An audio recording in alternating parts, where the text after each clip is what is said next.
চলুন সবাইকে একটু রাজশাহী শহরের রাস্তাগুলো দেখায়। রাজশাহী শহরে এই যে শালবাগান থেকে এটা চলে যাচ্ছে বিমানবন্দর রাস্তা, বিমানবন্দর রোডে চলে যাচ্ছে। এই রাস্তাটা সকালবেলা বেশ নিরিবিলি হয়ে যাচ্ছে এবং একেবারে পরিপাটি হয়ে আছে, একেবারে মনে হচ্ছে কিছুক্ষণ আগে ঝাড়ু দিয়েছে মনে হচ্ছে, ব্যাপারটা এরকম। একেবারে ছিমছাম নীরবতা রাস্তায়।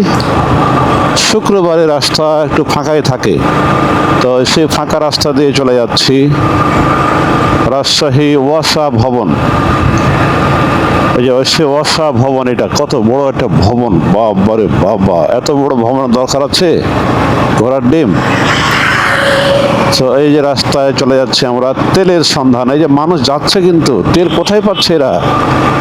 ও অবশ্য পেট্রোল পাওয়া যায়, তো পেট্রোল আসলে পাওয়া যাচ্ছে, কিন্তু অকটেন টোটালি নাই। এই রাস্তাটা আমরা এক্সপ্লোর করার চেষ্টা করছি। সামনে এক বাইকার তার ফ্যামিলি নিয়ে খুবই সাবধানে চলে আসছে।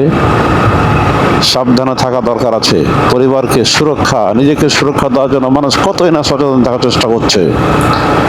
আর আমি এই মুহূর্তে চলে আসলাম শাহ মখদুম থানার মোড়।